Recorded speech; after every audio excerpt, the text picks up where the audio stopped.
I'm Jonas from Whole Body Chiro. If you're anything like me, I'm sure you've had periods where you get sore on top of your glutes in these muscles here. So if you dig your thumbs in, it feels really bruised and tender. Like if you've had a long day on your feet, you get that achy hip. So what that is the glute medius and glute minimus. And if it gets inflamed enough over time, you call it tendinopathy of the glute medius and minimus. So those muscles run from the greater trochanter on the hip here up to this space in here. So glute medius here and then glute minimus on top. And sometimes even the TFL at the front that runs down to the outside of the knee here can get inflamed and sore in that same sort of region. So one thing that those three muscles have in common is that they do internal rotation of the hip. So if the hip is bent here and they go across here, as they contract, they're going to internally rotate the leg like that. And they also help in that stabilizing of the hips. So if you stand on one leg, like if you go for a bushwalk with a heavy backpack, you have more weight than normal, and also balancing, standing on one leg, and as you step across it, it's going to work really hard. And if they start to fatigue, what will end up happening is that the hip drops down like that, you're going to put a lot of load on your back. So the facet joint in the lower back there, if you stand on that leg and these muscles fatigue, you start to drop down like that and compress the facet joint in here. So it can contribute to lower back pain as well. So to avoid that, you want strong endurance strength in those muscles. So I'm going to run through a program that I came across that I found worked really well for me to strengthen and stabilize those muscles, to get rid of that inflamed, tender feeling in the hips. It also helps to stabilize this whole region here for sacroiliac joints. If you have instability in your sacroiliac joints, it's a really good routine as well. We're going to do 3 different positions, some standing on all 4, some seated with your legs folded to the side, and then some side lying. And I want you to do them all in one go, no rests in between, because we want to build that endurance strength and work with some lactic acid build up in the muscles.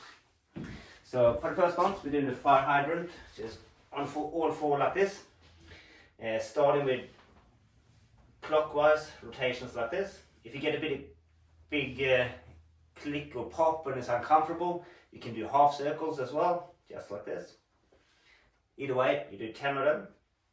Once you've done 10 in one direction, so clockwise here, then you swap to anti-clockwise, fairly slow and controlled movement, and 10 of those.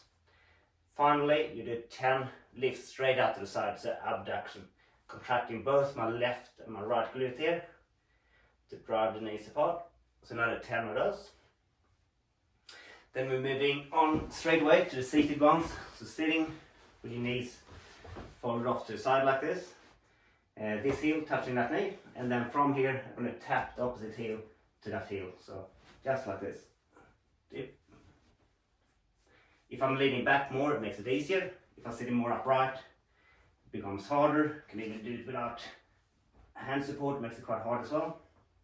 So 10 of these. Then moving on to static holds. So the first one is with that knee on the ground in the same position, just lifting this heel up, holding that for half a minute, so 30 seconds. Then the next progression is lifting the knee as well. So still sort of working on that internal rotation, but lifting the whole leg. Another 30 seconds here. So it's position number 2. And then the final position, sliding straight on your side, top hip a little bit shifted forward, top leg internally rotated, so the toe is pointing down, and then lift up to the side and kick back slightly. That really gets the glute medius and minimus. So great there, holding this for 30 seconds as well. As you get stronger, if it's not challenging enough, you can do some pumps here for those 30 seconds to get the lactic acid build up even further. After that, you're done.